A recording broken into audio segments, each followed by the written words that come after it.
Olá, pessoal, tudo bem com vocês? Na aula de hoje, nós vamos ver um teorema, o teorema do valor médio, que vai nos possibilitar estudar uma série de aplicações de derivada.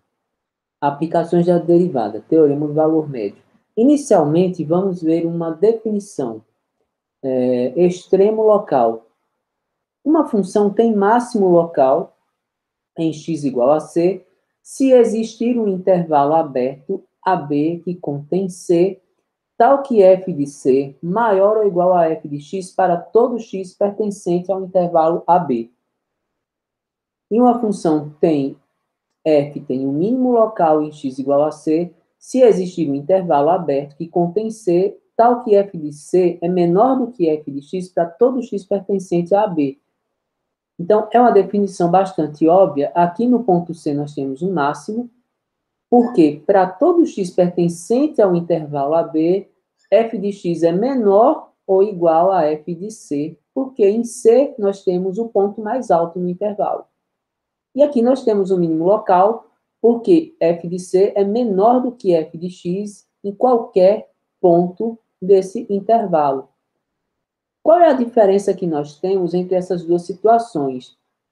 Nesse caso aqui, a função ela cresce, chega a um momento de estabilidade, em que a derivada dela se anula e ela decresce. Aqui a função decresce, chega em um momento de estabilidade e em seguida ela cresce. E aqui a função é crescente, só que nesse ponto a derivada não existe. A função não é derivável, assim como nesse ponto. Então, nós podemos ter extremos locais em pontos em que a derivada acontece ou em pontos onde não existe derivada. Bom, e aí vamos a uma proposição. Seja f uma função tal que AB contém o domínio de f, com A e B sendo números reais. Se f tem um extremo local em C e f' de C existe, então f' de C é zero. O que está sendo garantido aí? Está sendo garantido que, se num extremo local a função for derivável, ou seja, a derivada existir nesse ponto, nós teremos um ponto de derivada igual a zero. Vamos à demonstração dessa proposição. Veja só, se f' de C existe, quem vai ser f' de C? F' de C é um limite, né? Um limite com x tendendo a C de f de x menos f de C sobre x menos C. E se esse limite existe, é verdade que o limite lateral pela direita e pela esquerda são iguais. Agora vamos ao primeiro caso, né? Ele está dizendo que f tem um extremo local em C. Então, esse extremo local ele pode ser do tipo máximo ou do tipo mínimo. Então, se em x igual a C, tem um máximo. Um máximo local. Se nós considerarmos o primeiro limite, se x tende a C pela direita, então x menos C tem que ser maior que zero, porque x é maior do que C. E, portanto, o limite de f de x menos f de C sobre x menos C, com x tendendo a C pela direita, vai ser quanto? Veja só, x menos C vai ser positivo.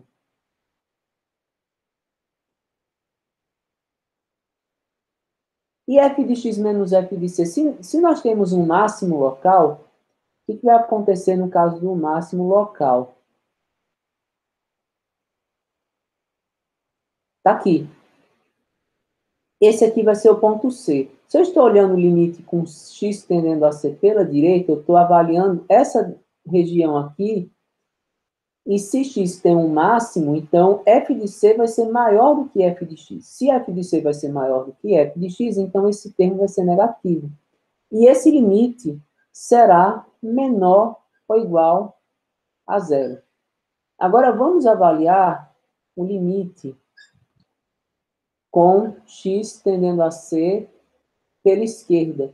Se x tende a C pela esquerda, x menos C tem que ser negativo. E aí, o limite com x tendendo a C pela esquerda,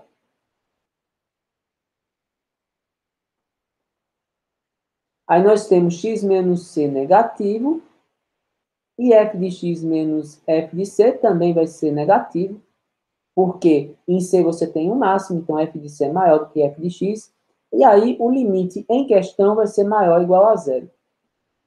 Só que nós falamos que f' de C existe. Se f' de C existe, o limite pela direita e pela esquerda tem que ser iguais. E para que esses dois valores sejam iguais, necessariamente nós temos que f' de C, que é o limite bilateral, tem que ser igual a zero. Então, nós provamos aqui que, num caso do máximo local, para que o limite exista, para que a derivada exista no ponto C, é necessário existir o limite, é necessário que os limites laterais serem iguais, e, portanto, f' de C é zero. Para o segundo caso, fica como uma tarefa, em que x igual a C é um mínimo.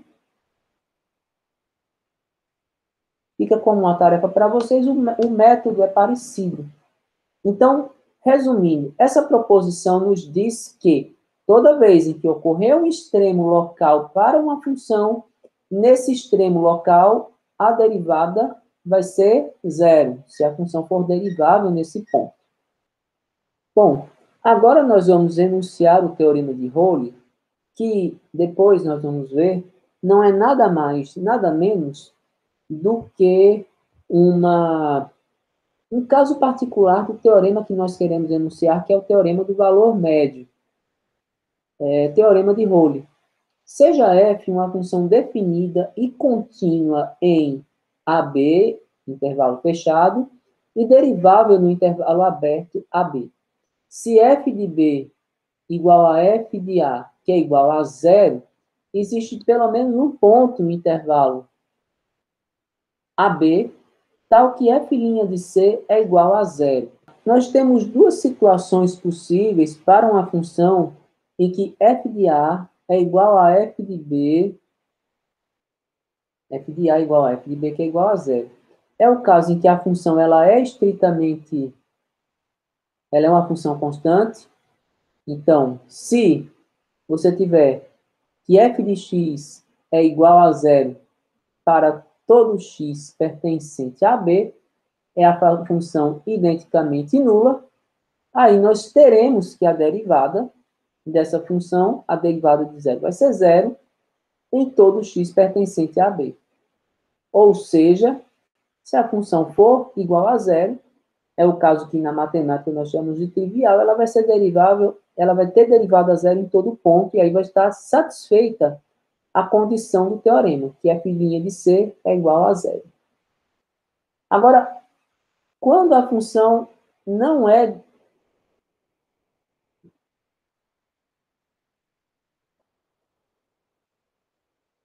a função não é identicamente nula. Ou seja, quando a função é diferente de zero em pelo menos um ponto x pertencente ao intervalo AB. O que vai acontecer? Ela vai sair de zero e ela vai voltar a zero. Não importa se ela vai ser crescente ou decrescente. Para que ela saia de zero e volte a zero, vamos colocar aqui uma série de situações possíveis. Sendo uma função contínua e derivável, lembrando, ela vai ter que, em algum momento, ela vai ter que crescer em algum momento ela vai ter que decrescer. E aí, se em algum momento ela crescer, em algum momento ela decrescer, ela vai ter pelo menos um ponto no qual haverá um extremo local. Não sabemos se será apenas um ou mais. Aqui nesse desenho nós temos 2 pontos de extremo local e 2 pontos onde a derivada se anula. Aqui nós temos um ponto, aqui nós temos 3 pontos. Então, se f de x é diferente de zero em algum x pertencente, haverá pelo menos um extremo local.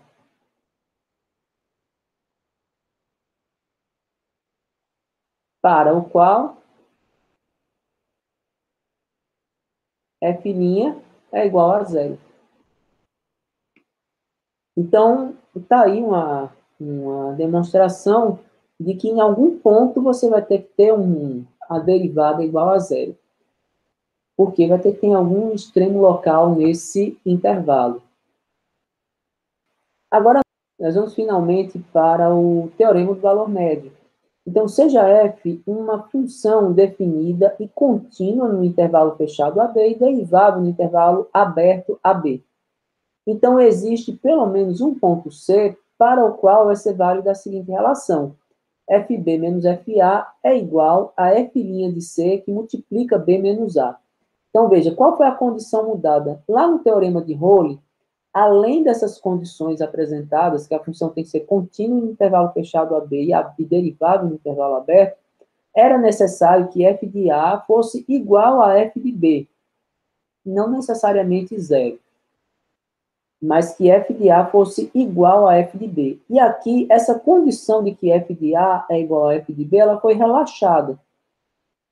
E aí, quando essa condição é relaxada, acontece que f' de C ele tem que obedecer a essa relação matemática, em que fb menos fa é igual a f' de C que multiplica b menos a. Vamos primeiro à interpretação geométrica desse fato. Eu tenho aqui uma função em vermelho e eu tenho um ponto A e um ponto B. Ponto A, f de A e um ponto B, f de B. Se nós isolarmos o f' de C nessa relação, nós teremos que f' de C é fb menos fa sobre b menos a. E o que vai ser fb menos fa sobre b menos a? Ele é a inclinação dessa reta que passa nos pontos A e B. Né? E aí diz que um ponto, a derivada, é igual à inclinação dessa reta. Ou seja, haverá um ponto nessa curva para o qual a reta tangente será paralela a essa reta secante que passa em A e B. Então, o que acontece? É como se você tivesse pego aqueles gráficos do teorema de Rowley e tivesse feito uma inclinação deles. Vai haver pelo menos um ponto aqui onde você vai traçar uma reta paralela. Vamos à prova desse teorema. Nós vamos usar como partida essa figura aí, né? Então, considere os pontos A e B, né? Então, sejam A, que é A, F de A, e B, B, F de B. O coeficiente angular da reta AB, da reta que passa por A e B, vamos chamar de M,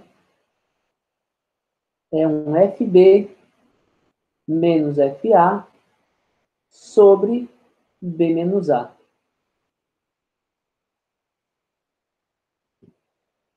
Podemos escrever, então, a equação da reta como sendo y menos um y0, que eu vou dizer que o meu ponto zero é o ponto A, poderia colocar o ponto B também, é igual ao coeficiente angular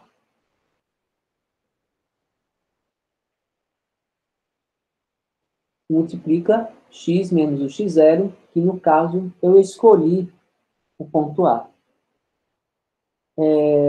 Vamos considerar então, vamos isolar o y aqui, e aí vamos chamar essa função de h.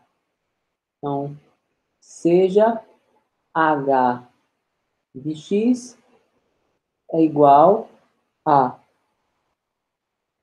fb menos fa sobre b menos a, que multiplica x menos a, mais f de a. O que nós podemos falar a respeito da função h? Bom, a função h, ela veio de uma equação de reta. Se ela veio de uma equação de reta, que é uma função de primeiro grau, nós podemos falar que ela é contínua e derivável em todos os pontos, né? Então, agora considere uma função g de x, que é f de x, que é a função dada, menos a função h de x. Né? Qual seria a forma dessa função? Nós teríamos que g de x poderia ser escrita como f de x menos h de x, que é fb menos fa sobre b menos a, que multiplica x menos a, mais o fa, e com o menos que tem aqui, menos f de a. Nós podemos afirmar que essa função g de x atende ao teorema de Rowle. Por que ela atende o teorema de Rowle? Se nós calcularmos quem vai ser o g de a, g de a vai ser f de a menos f de a, que dá zero. Porque quando você fizer x igual a a, esse termo se anula. Quem vai ser o g de b? O g de b também vai ser zero. Porque aqui eu vou ter um fb menos fa e um fb menos fa que multiplica b menos a sobre b menos a. Então, eu tenho fb menos fa menos fb menos fa. Então, você tem uma função que é nula nos dois pontos e é contínua e derivável. Por que ela é contínua em AB e derivável em AB? A função g, ela é uma subtração de duas funções. Uma é a função f, que ela foi dada inicialmente com as condições do teorema do valor médio, que são as mesmas do teorema de Rowle, apenas não dá para falar que FA é igual a FB, que é igual a zero. E a função h é uma função polinomial de primeiro grau, é uma equação de reta, dessa reta aqui. Então, a função h também é contínua e derivável. Então, essa função g, como ela é combinação dessas duas, ela guarda as propriedades dessas duas com relação à continuidade e à derivabilidade. E aí, se g atende o teorema de Rowle, o que significa? Que existe um C pertencente no intervalo AB, tal que g de linha no ponto C é igual a zero. Mas quem é g de linha de C? Quem é g de linha de x? Vamos derivar g de x? G' de x vai ser f' de x, que multiplica. Bom, aí aqui, veja, quando eu derivar f de a é uma constante, a derivada é zero. E aqui eu vou ter um fb menos fa sobre b menos a, que multiplica x, cuja derivada é 1. Então, eu vou ter um fb menos fa sobre b menos a. E aí, quando nós aplicarmos o g' de c, nós vamos ter que g' de c é igual a f' de c menos fb menos fa sobre b menos a, e esse g' de c vai ser zero. E aí nós chegamos justamente à condição do teorema do valor médio, que f' de c é fb menos fa sobre b menos a. Ou seja, como existe um ponto para o qual a função g atende o teorema de Rolle, que a derivada é zero, vai existir um ponto onde f' de c vai ser fb menos fa sobre b menos a. Ou seja, existe, pela interpretação geométrica, um ponto cuja derivada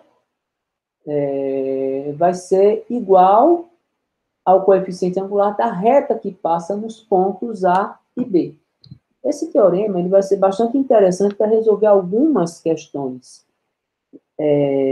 No presente momento, são essas questões que são resolvidas usando o teorema do valor médio, tirando as deduções que a gente vai fazer daqui para o final do curso, alguns problemas ele não é uma situação bem clara e explícita que você deve aplicar o teorema do valor médio, a menos quando ele cita no enunciado, use o teorema do valor médio para. Mas ele, de maneira geral, ele vai ser usado quando nós queremos relacionar informações da função no extremo do intervalo com a derivada da função em um determinado ponto desse intervalo. Essa é a ideia. Vamos a alguns exemplos. Vamos lá. Verifique se as condições do teorema do valor médio são válidas para a função f e, em seguida, determine os pontos c e f de c que atendem ao teorema do valor médio. Então, vamos para a letra A. Eu tenho uma função de segundo grau no intervalo 0, 1. Então, nós podemos afirmar que f é contínua. Veja, é uma função polinomial, é contínua em todos os reais, é contínua, então, no intervalo em 0, 1. E derivável no intervalo 0, 1 aberto. A função polinomial ela é derivável em todo o eixo real, então ela vai ser derivável no... Então, o que diz o TVM? O teorema do valor médio diz que existe C pertencente ao intervalo 0, 1, tal que f' de C é igual a fb menos fa sobre b menos a. Isso é o que diz o teorema. Ou seja, nós vamos ter que o f' de C... Quem é o f' de C? F' de x é 2x mais 2. F' de C é 2c mais 2. Quem é f de b? É, no caso, f de 1 menos f de 0 sobre 1 menos 0. Ou seja, 2c mais 2 é igual a f de 1, 1 ao quadrado mais 2 vezes 1 mais 1, f de 0, 0 ao quadrado mais 2 vezes 0 mais 1. Sobre 1 menos 0, que dá 1. Então, 2c mais 2 vai dar... Aqui vai dar 1, 3 e 1. 4. 4 menos 1, 3. Então, 2c igual a 1, c igual a meio. No caso, o ponto onde a função, o teorema do valor médio é válido é o ponto c igual a meio. Quem vai ser, no caso, o ponto f de c é meio ao quadrado mais 2 vezes meio mais 1. Meio ao quadrado é 1 quarto. 1 quarto mais 2 dá 2 inteiros, dá 8 quartos, dá 9 quartos. Então, o ponto CF de C vai dar meio e 9 quartos. Então, é como se você tivesse aqui a função em x igual a 0, ela é 1, e em x igual a 1, ela é 1 e 2 e 4, né? Tá aqui, esse aqui seria o gráfico da função. E aí você tem uma reta secante aqui que passa nesses dois pontos, que no caso é 1 e 4. E aí você tem um ponto onde a reta tangente ela é paralela a essa linha que passa entre esses dois pontos, que seria isso daqui. E esse ponto no caso, é meio e 9/4. O teorema do valor médio assegura que existe pelo menos um ponto. Pode, dependendo da função, ter mais de um. Agora vamos ao item B. Nós sabemos que f é contínua, a função cosseno é contínua em todos os reais, então ela vai ser contínua no intervalo 0π sobre 2, ou seja, no primeiro quadrante, e ela é derivável também no intervalo. Então, o que diz o teorema? O teorema do valor médio diz que existe um C pertencente a esse intervalo, tal que f' de C é f de B menos f de A sobre B menos A. Nós temos aqui que a derivada da função cosseno, 2 cosseno vai dar menos 2 seno. Então, nós vamos ter o f' de C menos 2 seno de C é f de π sobre 2, cosseno de π sobre 2 é 0, f de 0, cosseno de 0 é 1, então vai dar 2 sobre π sobre 2.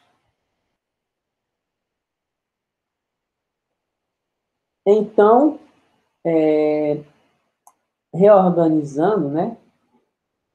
2 sobre π sobre 2 vai dar a mesma coisa que menos 4 sobre π. Então, seno de C é igual a 2 sobre π. Então, quem é o arco C? O arco C é o arco cujo seno é 2 sobre π. Fazendo a conta aproximada. Bom, então fazendo a conta aproximada, o arco cujo seno é 2 sobre π vai ser aproximadamente 39 graus. 39,54 graus. Então, qual seria a resposta, né? Bom, e a parte mais bonita, quem seria o f de C, né? O f de C é 2 cosseno de C, que é o arco cujo seno é 2 sobre π. Eu posso usar a máquina calculadora para aproximar isso? Posso. Agora, é muito mais interessante quando a gente usa a trigonometria para calcular isso de maneira exata. Então, veja, quem é o arco cujo seno é 2 sobre π? O arco cujo seno é 2 sobre π é um arco alfa, em que a relação entre o cateto oposto e a hipotenusa é 2 sobre π.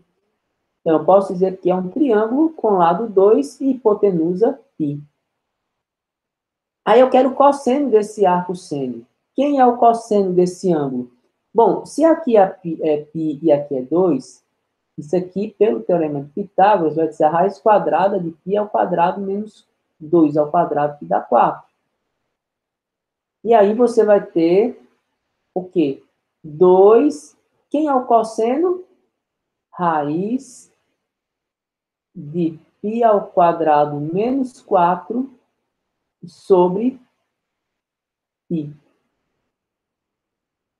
Então, o ponto CF de C vai ser o ponto arco seno 2 sobre π e f de C 2 raiz de π ao quadrado menos 4 sobre π. Se nós formos observar no gráfico, é um ponto lá do primeiro quadrante, como era de se esperar. Aqui é a função cosseno no primeiro quadrante, quer dizer, 2 cosseno. Ela sai de 2, vai até 0 em π sobre 2. Aqui seria a reta que passa em 2 e π sobre 2.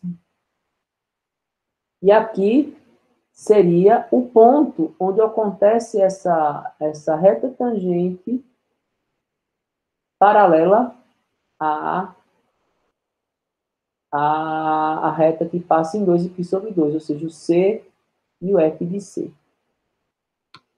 Então, eu espero que com esse exemplo vocês tenham entendido a principal ideia do Teorema do Valor Médio. Fica a sugestão para vocês procurarem vídeos de outros colegas professores que trazem mais exemplos sobre esse conteúdo. E lembrando que, né, a partir dele, nós vamos deduzir uma série de resultados que vão ser importantíssimos para a gente entender as aplicações de derivadas que vêm logo a seguir, né? Cuja principal é o quê? É a construção de gráficos usando as informações que a gente já sabe tirar, a gente já conhece, usando as ideias de função, usando as propriedades de limite, e agora, com o uso das propriedades que a derivada nos dá, nós fechamos um ciclo e somos capazes de construir na mão o gráfico de qualquer função. E é um tema da nossa próxima aula. Então, bons estudos a todos e até a próxima aula.